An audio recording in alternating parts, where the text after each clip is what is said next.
Question है dear, Brazil में coffee के बड़े बागानों को कहा जाता है, कहा जाता है, कहा जाता है यानी कॉल्ड देम, उनको पुकारा जाता है। क्या पुकारते हैं? ऑप्शन में है,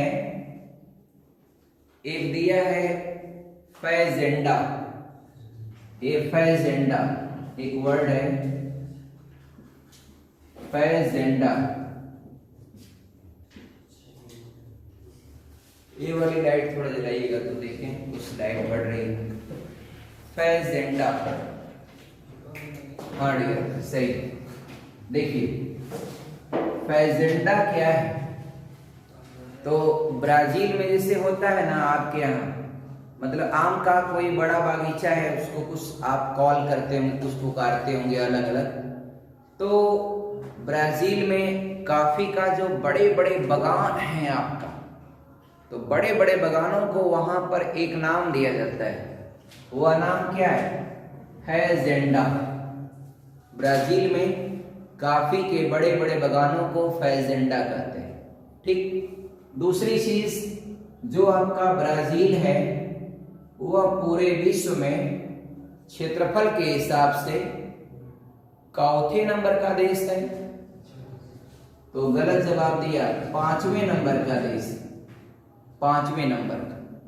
छठा आपका ऑस्ट्रेलिया है और 7वां हमारा हिंदुस्तान। ठीक। और ब्राजील का क्या है? ब्राजील की कैपिटल ब्रासिलिया, जबकि एक प्रमुख शहर है इसकी समुद्र के किनारे, रियो डी जेनेरियो। तो रियो जो शहर है, रियो डी जेनेरियो, यहां पर ब्राजील में अगर ओलंपिक खेल होगा ना तो आपका रियो में होगा, ब्रासिलिया में नहीं होगा।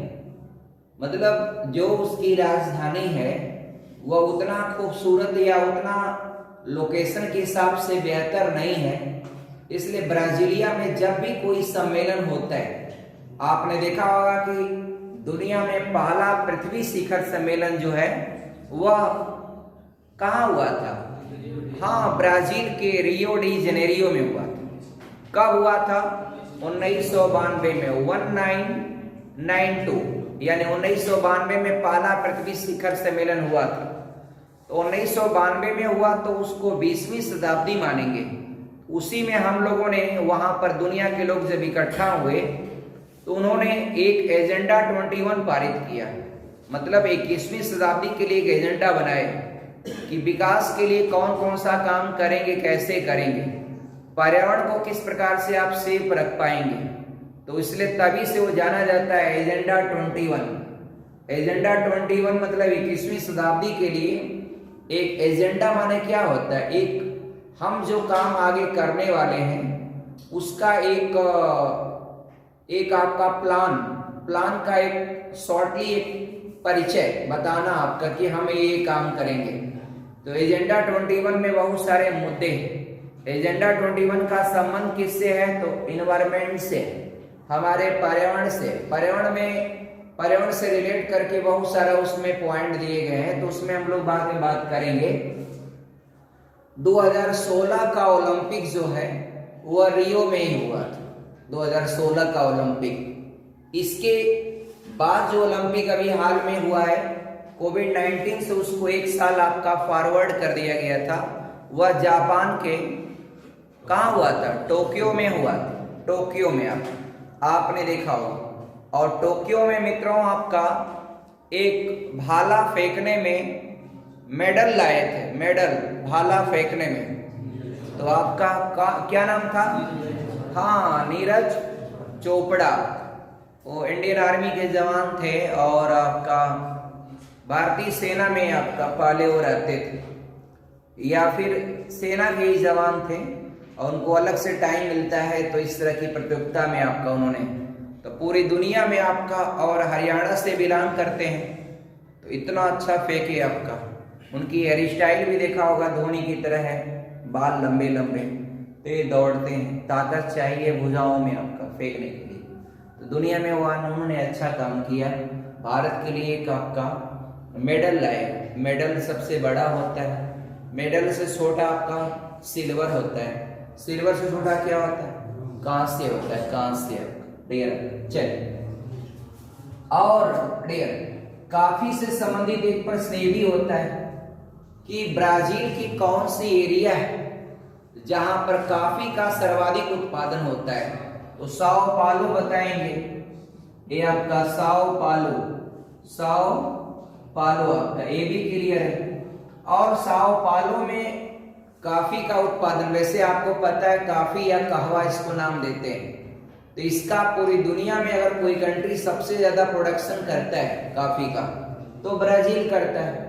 और ब्राजील में भी जैसे, अब बताइए भारत में आपका, आप कहेंगे जूट का उत्पादन ज्यादा होता है, ठीक है भारत में जूट उत्पादन होता है, क्या जूट आपका मोहम्मदाबाद में भी उत्पादित होता है? नहीं होता है। तो भारत का कोई न कोई एक पर्टिकुलर एरिया हो जहां पर जूट का प्रोडक्शन ज्यादा होता है। जैसे क्या भारत में आप कहेंगे कि चाय का उत्पादन इंडिया अच्छा करता है, वो अलग बात है कि निर्यात कम कर पाता है अन्य देशों की तुलना में, लेकिन चाय का उत्पादन अच्छा करता है इंडिया में। और रीजन होता है उत्पादन तो करता है, लेकिन भारत में कंज्यूम करना मतलब उपभोग करना, मैंने चाय को हर पल में कहीं भी आप जाएंगे देखेंगे किसी भी परिवार में तो तुरंत पहले लोग क्या पूछते हैं? चाय लाइए, चाय लाइए। आपका कोई भी घर में आप ही कहीं से ड्यूटी करके जाएंगे, पढ़ के जाएंगे, तो आप अपने मम्मी से कहेंगे थोड़ा चाय बना दीजिए, जो मतलब कॉमनली एक चाय को एक हैबिट्स में यूज कर लेते हैं। कहीं भी जाइए, कोई मेहमान क्या आ जाए, आइए भैया चाय पी लीजिए, मतलब हर चीज चाय। और पॉलिटिक्स में भी हो जाता है चाय पर चर्चा, डेयर का अलग अलग है आपका, ऐसी चीजें हैं। और डेयर तो कहने का मतलब है डेयर, तो ब्राजील में हर पूरे ब्राजील में ही आपका, पूरे ब्राजील में नहीं आपका कॉफी का प्रोडक्शन होता है, एक पर्टिकुलर एरिया है। वो पर्टिकुलर एरिया कौन सी है? साओ पालो। अब ऐसे तो आपको पता है कि ब्राजील में दुनिया का, पूरे विश्व का लंग्स कहा जाता है, फेफड़ा, पूरे विश्व का फेफड़ा किसको कहते हैं? ब्राजील। आप क्यों कहते हैं? वहां पर एक नदी है जो पूरे विश्व में प्रवाह के हिसाब से सबसे बड़ी नदी, प्रवाह के हिसाब से मैं बोला हूं, पानी के आयतन की तुलना में आपका सबसे बड़ी नदी, लेकिन लंबाई में लेंगे, लॉन्गेस्ट रिवर देखेंगे तो आपका नील नदी है। अब नील नदी मित्रों कहां से निकलती है? आपको पता है रवि कहां से निकलती है नील नदी?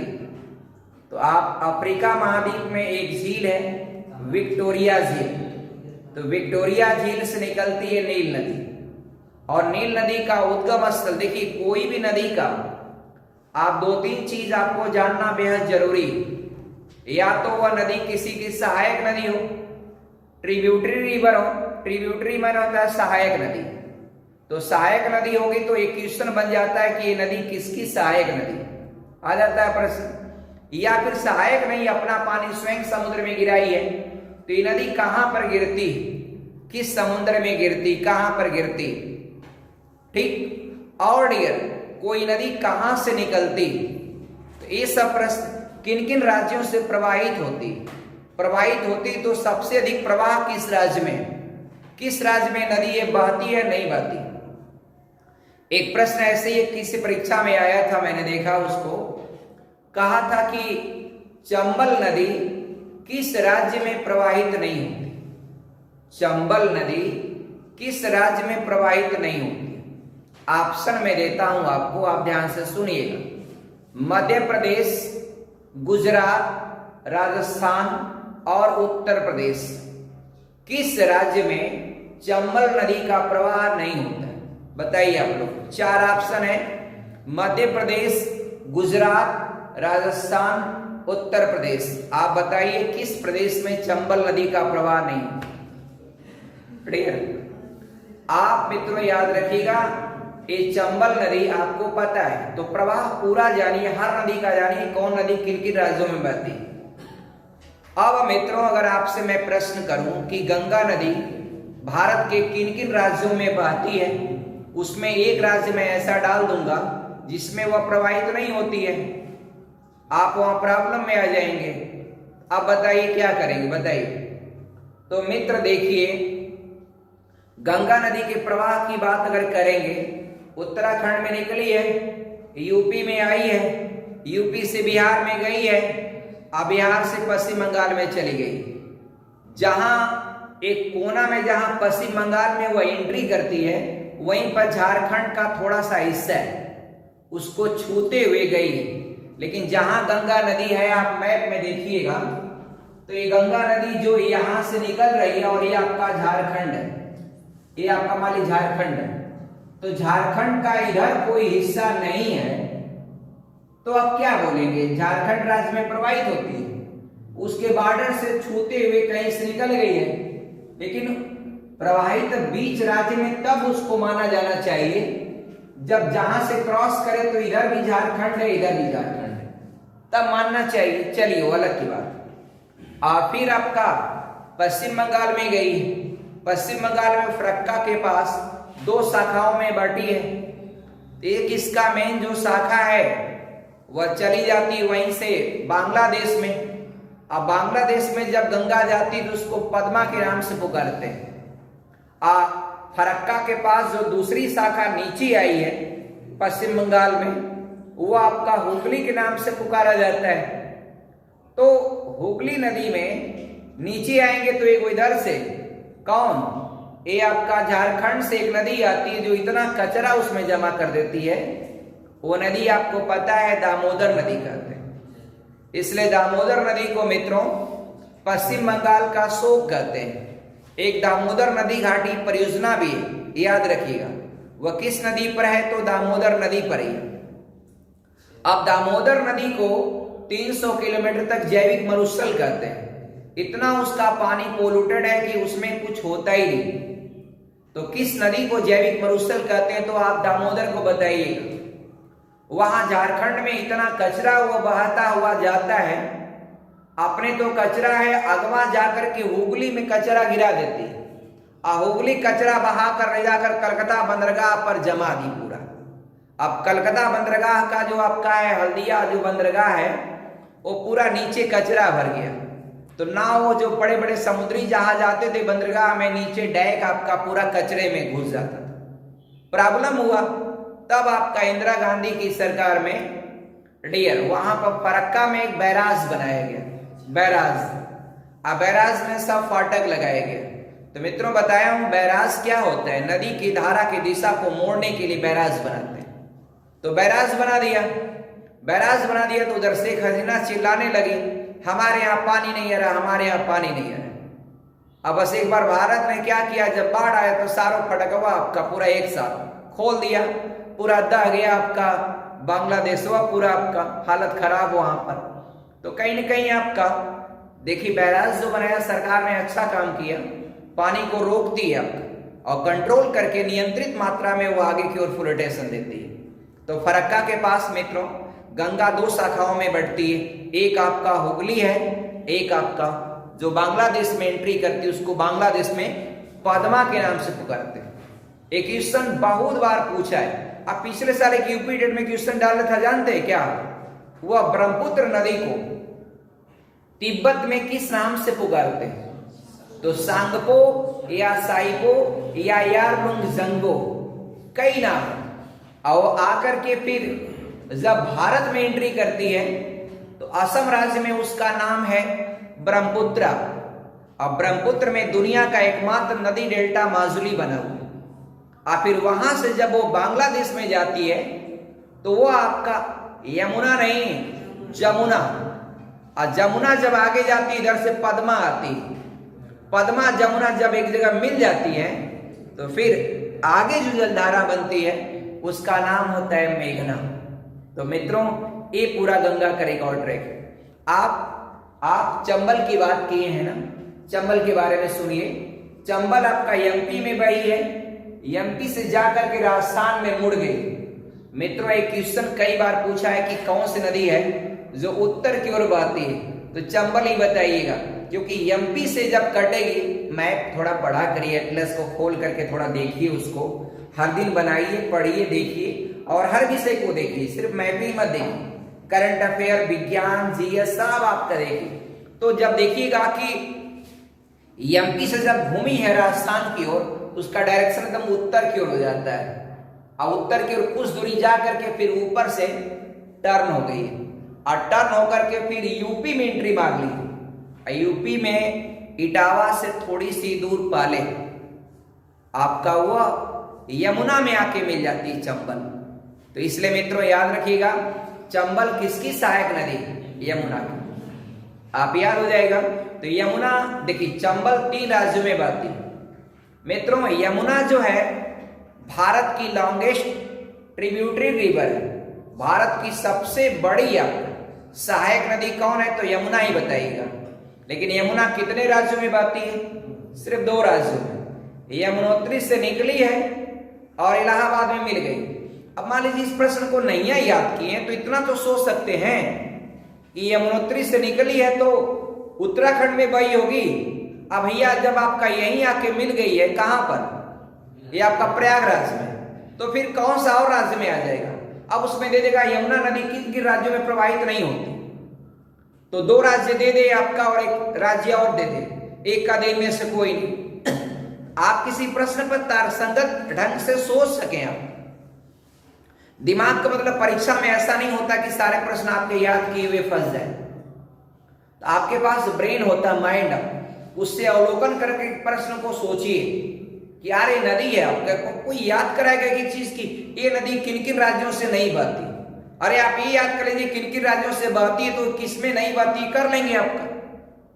तो यमुना नदी, और आपका यमुना नदी मित्रों, यमुना नदी दिल्ली से पहले हरियाणा और यूपी का पूरा बॉर्डर बनाती, वही आपका एकदम बॉर्डर के इधर हरियाणा, इधर आपका यूपी।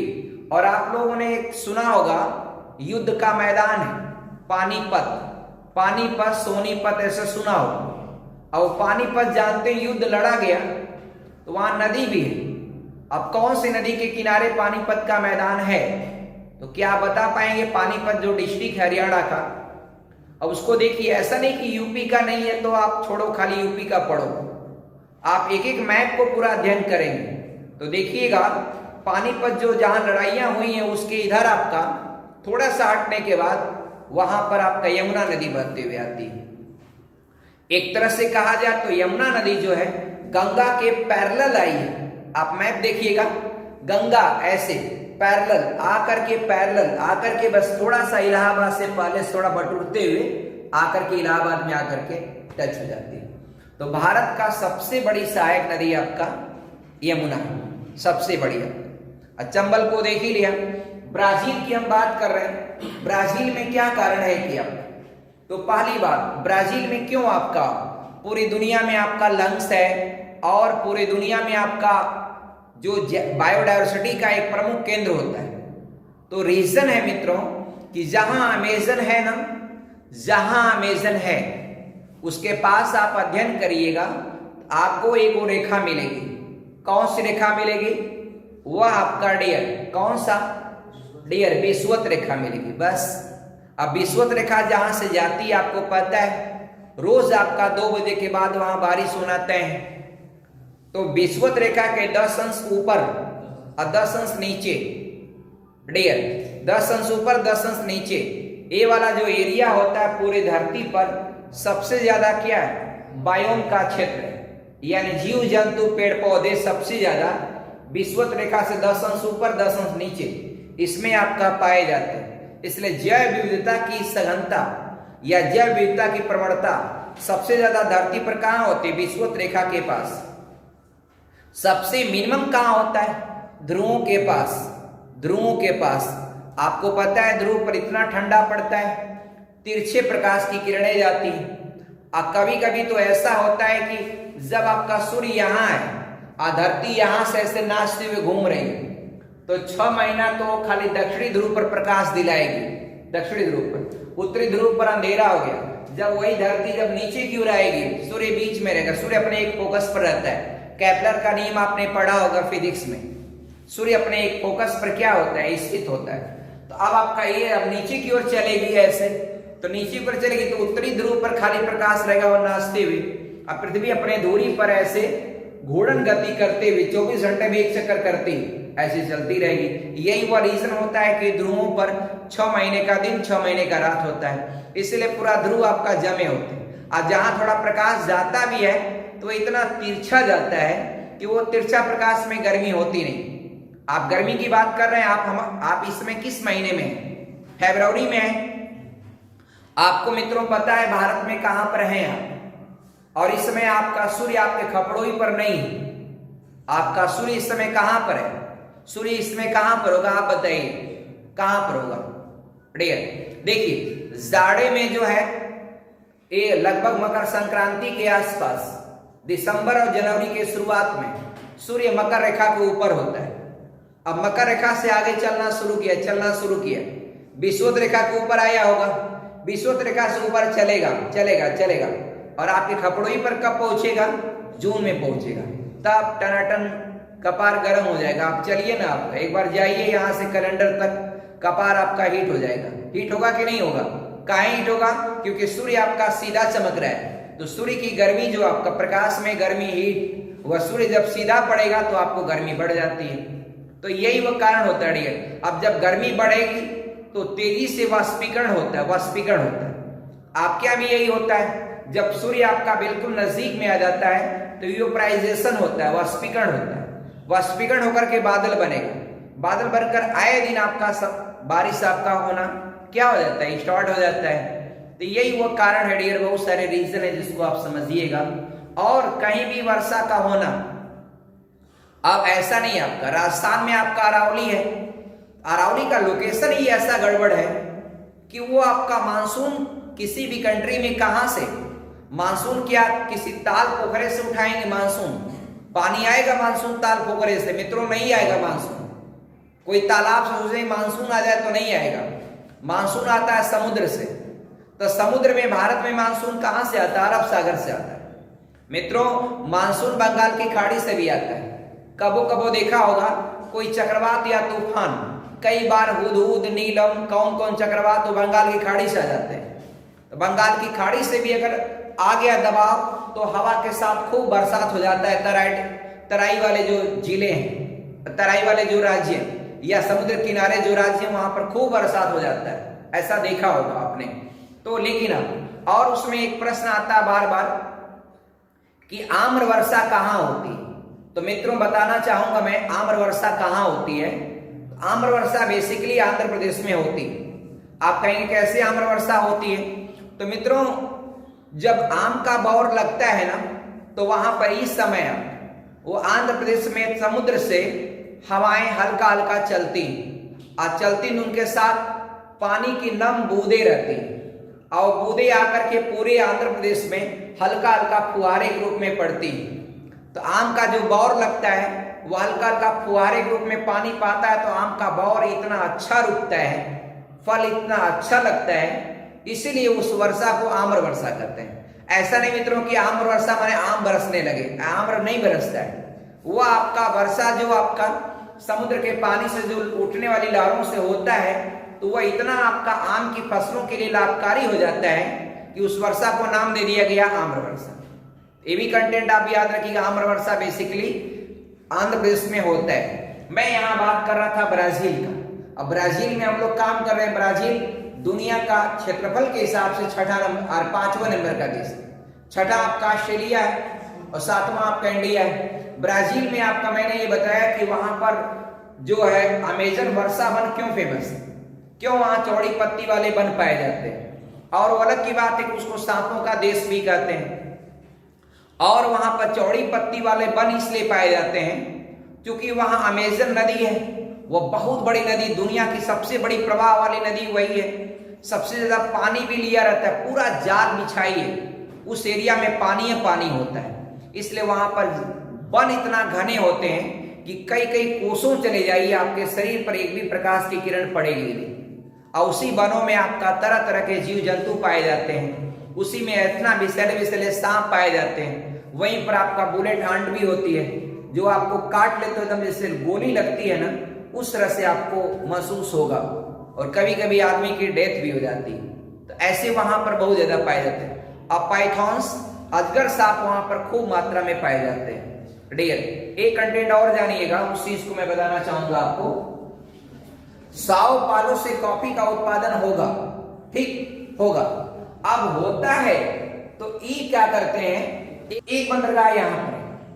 अब डियर ये बताइए कि जहां पर कोई चीज पैदा होगा तो कोई एक बंदरगाह खोजेंगे ना कि वहां से ले जाकर दुनिया में एक्सपोर्ट कर दें। तो इसलिए सेंटोस बंदरगाह यहां पर है, सेंटोस, यहां पर सेंटोस बंदरगाह। ये आपका मित्रों सेंटोस बंदरगाह जो है ये ब्राजील का ऐसा बंदरगाह है जहां पर मोस्टली आपका कॉफी का एक्सपोर्ट पूरी दुनिया में आपका किया जाता है। थैंक्स डियर, धन्यवाद।